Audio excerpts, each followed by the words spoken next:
Cleveland, 1934.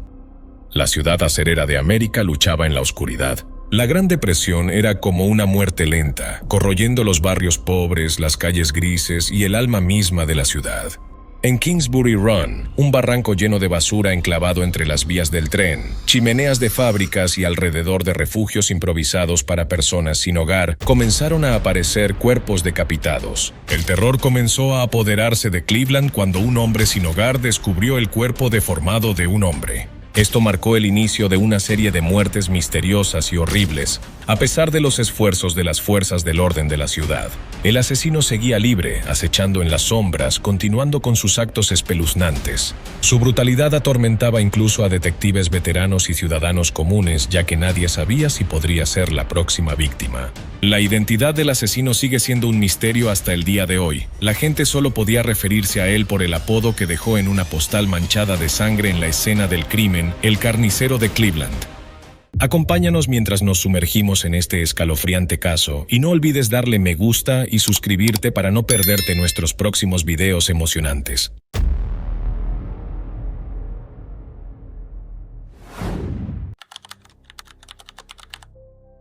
El descubrimiento de un torso masculino por un hombre sin hogar en una fatídica noche de septiembre sacudió a la ciudad de Cleveland.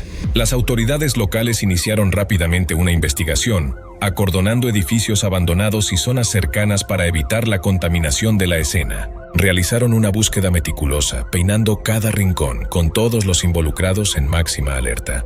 Cuando el FBI y el equipo de investigación del Departamento de Policía de Cleveland examinaron la escena, el estado del cuerpo les heló la sangre. La cabeza de la víctima había sido removida y no se encontraba por ninguna parte. Sus extremidades también habían sido seccionadas y esparcidas por la zona. Los investigadores lucharon por identificar a la víctima debido a los restos incompletos. No había ropa, dejando un cuerpo con pocos rasgos identificables. Sin desanimarse, las autoridades lanzaron una campaña de búsqueda a nivel ciudad.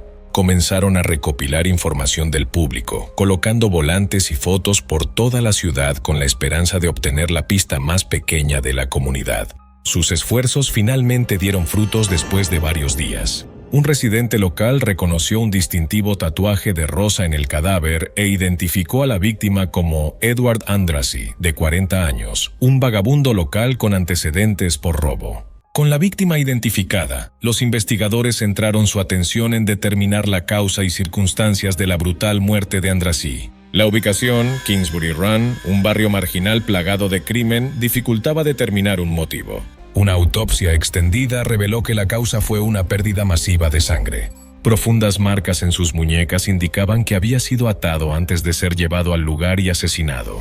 En el momento del ataque, Andrassy aún estaba vivo, lo que significa que vivió una pesadilla espantosa antes de morir. Los cortes limpios en el cuerpo sugerían que el asesino poseía conocimientos anatómicos significativos, probablemente un profesional médico o un carnicero experimentado. Además, la cabeza ausente y las partes del cuerpo esparcidas indicaban que el asesino interrumpía deliberadamente el rastro de pistas. Se convirtió en una figura fantasmal, mitad real, mitad mito, dificultando enormemente la recolección de pruebas y la reconstrucción de los crímenes. Trágicamente, la horrenda muerte de Andrassy fue solo el comienzo de una serie de asesinatos espeluznantes ahora conocidos como los asesinatos del torso de Cleveland. Durante los siguientes 3 años, el retorcido asesino cobraría al menos 11 víctimas más sin dejar cuerpos intactos. En diciembre de 1935, apenas 3 meses después del hallazgo del cuerpo de Andrassy, se descubrieron los restos desfigurados de una mujer no identificada. Luego, en marzo de 1936, se encontró el cuerpo de un hombre no identificado en condiciones igualmente horribles. Ambas víctimas, como Andrassy, carecían de las mismas partes. En mayo de ese año, se extrajeron los restos deteriorados de otra mujer no identificada del lago Erie. También le faltaban la cabeza y las extremidades. Como no se pudo confirmar su identidad, fue conocida simplemente como la Dama del Lago. Para agosto de ese año, otro cuerpo masculino no identificado fue hallado en un depósito de chatarra local, mostrando nuevamente el estilo característico del asesino. En febrero de 1937 se encontraron los restos de una joven en un edificio abandonado. Su cabeza fue hallada a varias cuadras de distancia. 2 meses después, se desenterró el cuerpo de un hombre no identificado de una tumba, también sin extremidades. En junio de ese mismo año, se descubrió el cuerpo mutilado de una víctima masculina dentro de un saco de arpillera. De nuevo le faltaban las mismas partes. En septiembre de ese año, el cuerpo sin nombre de una mujer fue arrastrado desde las aguas turbias del río Cuyahoga, mostrando claramente el sello del autor. En agosto de 1938 se descubrieron los restos desmembrados de una joven en un terreno baldío, con la cabeza hallada a varias cuadras. En enero de 1939, el asesino volvió a atacar, esta vez de manera aún más audaz que antes. Para marzo de 1939, las autoridades recibieron otro informe aterrador. Los restos desfigurados de un joven, nuevamente con las mismas partes faltantes en el patrón ya familiar. Tras este último asesinato, por razones aún desconocidas, el asesino de Cleveland cesó su ola de crímenes, poniendo fin a una de las más horribles series de asesinatos en la historia de la ciudad. La brutalidad continua del asesino atrajo la atención pública, no solo por la crueldad, sino también por la astucia con la que lograba burlar incluso a los investigadores más experimentados de la época. Fue poco menos que una bofetada en el rostro para el sistema de investigación criminal y seguridad de Cleveland de aquel entonces. Las autoridades movilizaron todos los recursos disponibles para intensificar la investigación. Los detectives recorrieron los barrios bajos y sucios, interrogando a personas sin hogar para no dejar escapar ninguna posible pista. Mientras tanto, el FBI, el cuerpo de investigación más profesional de Estados Unidos, aplicó toda su experiencia. Analizaron minuciosamente las pruebas y revisaron casos sin resolver similares que pudieran ofrecer pistas sobre la identidad o el modus operandi del asesino. Pero irónicamente, sus esfuerzos resultaron inútiles. Cuanto más intentaban, más se adentraban en un callejón sin salida. Desde el primer incidente, pocos meses después, el número de víctimas aumentó rápidamente, con cuerpos desmembrados apareciendo repetidamente en Kingsbury Run y zonas cercanas. A medida que los casos se acumulaban, la policía de Cleveland se veía cada vez más desbordada. Estaban atónitos ante la brutalidad del asesino y eran incapaces de rastrear al depredador que perseguían. El asesino era como un fantasma, apareciendo y desapareciendo sin dejar rastro. Cometía sus crímenes impunemente, se desvanecía sin dejar pistas, dejando a los investigadores confundidos y sin un punto de partida. Lo que hacía el asesino era un desafío directo a todo el sistema de seguridad de los Estados Unidos en esa época. Era como si dijera, traigan a sus mejores hombres, sus mejores herramientas y traten de atraparme si pueden. Y para ser justos, su desafío tenía fundamentos, ya que las autoridades buscaron ayuda de renombrados criminólogos y patólogos. Entre ellos estaba el Dr. Samuel Gerber, encargado de liderar el análisis forense de la investigación. Sin embargo, las investigaciones de Gerber solo profundizaron el misterio que rodeaba al asesino. A través de autopsias forenses minuciosas, determinó que el asesino poseía un conocimiento asombrosamente profundo de la anatomía humana. La precisión y limpieza de los cortes sugerían que el autor del crimen había sido entrenado y practicado extensamente en medicina, quizás un cirujano o un anatomista. Además, Gerber observó que el asesino se tomaba grandes molestias para limpiar los cadáveres. Eliminaba cualquier rastro de sangre o evidencia de los cuerpos y del área circundante. Todo lo que pudiera ayudar a la investigación era eliminado. Con cada nueva víctima descubierta, el horror en la ciudad se multiplicaba exponencialmente. Al finalizar 1936, aunque el número de víctimas se había disparado, la masacre sangrienta del asesino no mostraba signos de terminar. Al comenzar 1937, los asesinatos de Cleveland se convirtieron en el centro de una búsqueda nacional, atrayendo la atención de cuerpos policiales de todo el país. El director del FBI, J. Edgar Hoover, se interesó personalmente por el caso y envió un equipo élite de agentes para asistir a la policía local en su investigación. Surgieron numerosas teorías sobre la identidad del autor. Era un profesional médico perturbado, un asesino ritualista o incluso un caníbal. Las posibilidades parecían infinitas y el público se volvió cada vez más obsesionado con el caso. A pesar de los esfuerzos de la policía, la masacre del asesino continuaba. Su comportamiento repetitivo se volvió inquietantemente familiar, y todos en Cleveland vivían en un miedo paralizante. Nadie sabía quién sería el próximo, nadie podía asegurar que no sería su próxima presa. A medida que aumentaba el número de muertes, la policía duplicó sus esfuerzos y desplegó todas las tácticas. Se establecieron barricadas, se rastrearon y monitorearon barrios, y se ofreció una recompensa de $10,000 por cualquier información crítica que condujera a la captura del asesino. Mientras tanto, el Dr. Gerber y su equipo forense estudiaban minuciosamente las horrendas escenas del crimen, catalogando cada detalle con la esperanza de descubrir una pista crucial.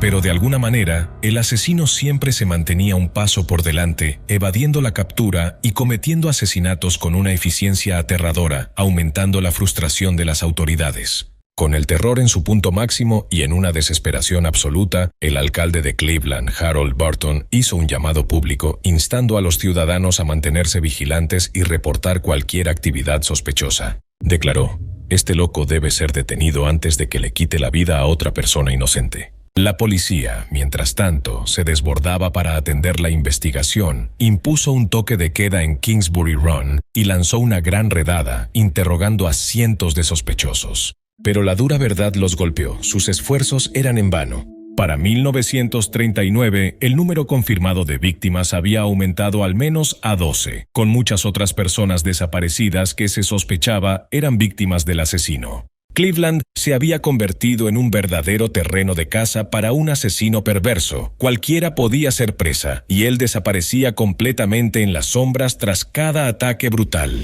Cuando los casos crecían sin cesar, la policía estaba desesperada, sin pistas útiles que los guiara hacia un arresto hasta que surgió un rayo de esperanza. En el verano de 1938 se produjo un avance. Se identificó a un posible sospechoso, un hombre de mediana edad con antecedentes de enfermedades mentales y una fascinación obsesiva por la anatomía. El hombre en cuestión era Frank Dolezal, un ex empleado del Museo de Historia Natural de Cleveland. Había sido despedido años antes por comportamiento errático y presunta crisis mental. Los investigadores pronto descubrieron comportamientos alarmantes. Dolezal había estado presente en las escenas de varios asesinatos. La policía lo arrestó rápidamente y lo sometió a un interrogatorio agotador que duró horas. Por su parte, el sospechoso se mantuvo tranquilo y cooperativo, admitiendo abiertamente su fascinación por la anatomía e incluso reconociendo su presencia en algunas escenas del crimen. Por supuesto, alegó inocencia, diciendo que simplemente se sentía atraído por la naturaleza macabra del caso. A pesar de los esfuerzos por presentar pruebas contra él, Dolezal se mantuvo sereno y esquivo. El análisis de la escena del crimen no arrojó pistas que lo vincularan con los asesinatos. Dolezal fue encarcelado, pero esa misma noche se suicidó en la cárcel. Su muerte dejó una nube de sospecha y aplastó la frágil esperanza de la policía de capturar al autor. Todo se desvaneció en el aire. Sin desanimarse, los investigadores siguieron buscando en la ciudad cualquier pista que pudiera revelar la identidad del asesino.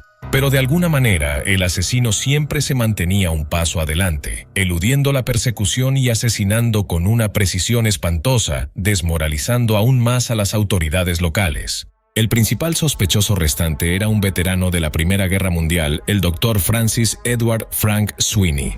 Había servido en una unidad médica realizando amputaciones en el campo de batalla y había sufrido daño nervioso por un ataque con gas. Sweeney fue sometido a un interrogatorio especial por parte de expertos de alto nivel. Antes del interrogatorio, fue encontrado tan intoxicado que tuvo que ser confinado en una habitación de hotel durante 3 días hasta que se recuperó. Durante el interrogatorio, supuestamente falló 2 pruebas de polígrafo. Sweeney tenía un primo con influencia política que era congresista estatal. Cualquier acción formal contra Sweeney habría desencadenado una crisis política. La policía no podía arrestarlo por falta de pruebas, pero tampoco podía ignorarlo. Cuando se le preguntó si era el asesino, Sweeney solo sonrió a la policía. Dijo que si lo había hecho, no lo atraparían, y si no lo había hecho, no necesitaba explicarlo. Una respuesta perfecta para un asesino. Incapaces de procesarlo, la policía aisló discretamente a Sweeney, obligándolo a ingresar en una institución mental por el resto de su vida. Después de eso, entrevistaron a miles de posibles sospechosos. Revisaron montañas de pruebas y hasta recurrieron a psicólogos y criminólogos famosos en un esfuerzo desesperado por resolver el misterio. Pero al final, el paradero del asesino, ya un misterio, se volvió aún más turbio. Después de cometer un asesinato en enero de 1939, hizo un movimiento inusualmente audaz. Dejó un desafío escalofriante, una tarjeta de presentación escrita con sangre. Atrápenme antes de que haga más. Soy el carnicero de Cleveland. El mensaje fue escrito con la sangre de la víctima en una pared de la escena. Este mensaje burlón conmocionó a la ciudad y reavivó el sentido de urgencia en la cacería. Las autoridades desplegaron a cientos de oficiales adicionales en el área de Kingsbury Run e impusieron un toque de queda en toda la ciudad en un intento desesperado por atrapar al asesino. Su acto reflejaba al de Jack el Destripador, un notorio asesino de Londres de finales del siglo XIX. En ese entonces, la policía londinense también recibió una serie de cartas burlonas de alguien que afirmaba ser Jack el Destripador y confesaba los asesinatos. A pesar de los esfuerzos exhaustivos y las estrategias para identificar y atrapar al asesino, todos los intentos fracasaron. Al final, no se pudo hacer más, la policía demolió todo el barrio de chabolas de Kingsbury Run. Se ordenó quemar cada tienda y refugio temporal de personas sin hogar, borrando el terreno de juego del asesino. La escena se asemejaba a un campo de concentración. Cientos de personas fueron forzadas a evacuar, bomberos y policías rociando mangueras, empapando la zona en gasolina y prendiéndole fuego. Después de que se registrara la última víctima en marzo de 1939, no se reportaron más casos durante mucho tiempo, y la investigación policial permaneció en un callejón sin salida. A pesar de incontables horas de investigación, montañas de pruebas reunidas y una incesante cacería humana, la identidad del carnicero de Cleveland seguía fuera de alcance. La desesperanza en los esfuerzos investigativos y forenses reflejaba las deficiencias del sistema de seguridad de la ciudad y la inmadurez de la ciencia forense de la época. Muchos detectives renombrados e investigadores veteranos que participaron en el caso vieron sus reputaciones empañadas. Eran algunos de los mejores investigadores criminales de esa era, pero no pudieron hacer nada, incapaces de descubrir información alguna sobre el asesino. Esto dañó gravemente sus reputaciones y marcó el mayor fracaso de sus carreras investigativas. Para los residentes de Cleveland en general, y de Kingsbury Run en particular, el asesino del torso dejó una profunda cicatriz psicológica. La oscuridad se cernió sobre toda la ciudad, el miedo se infiltró en lo más profundo del alma de cada ciudadano debido a la brutalidad y la depravación del comportamiento del asesino. La gente temía convertirse en el próximo objetivo en cualquier momento, volviéndose extremadamente cautelosa con desconocidos. Lo que causó el asesino seguiría proyectando una sombra oscura sobre Cleveland, un recordatorio inquietante de la depravación humana, la desesperanza y la fragilidad de los lazos sociales. Hoy en día, Kingsbury Run sigue siendo una zona industrial, ya no hay tiendas de campaña ni cuerpos. Pero en los días de niebla, la gente dice que aún se puede oír el tintinear de cuchillos, el sonido de agua corriendo teñida de sangre y figuras sin cabeza merodeando por los callejones. Para quienes vivieron el horror de esos años, el recuerdo del reinado de terror del asesino del torso permanece profundamente grabado. Un eco inquietante de una época en la que las calles de la ciudad eran acechadas por un depredador despiadado. Las secuelas de sus actos dejaron una marca imborrable en el inconsciente colectivo de la comunidad. Hasta el día de hoy, los asesinatos del torso de Cleveland siguen siendo uno de los misterios sin resolver más largos de la historia de Estados Unidos, un testimonio crudo de la capacidad de un asesino brutal, perverso y astuto para evadir la detección. Las identidades de la mayoría de las víctimas probablemente nunca se determinarán de manera concluyente, y sus restos mutilados están perdidos para siempre. Y la identidad del carnicero de Cleveland sigue envuelta en la oscuridad, sus crímenes aún resuenan, convirtiéndose en un símbolo en la evolución de la seguridad y la investigación criminal en América, un símbolo de un misterio eterno.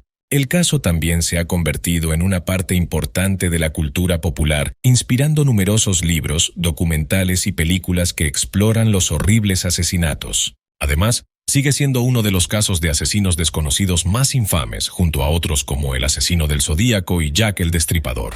Gracias por escuchar la historia de hoy. No olvides darle like y suscribirte para descubrir más historias fascinantes en el canal.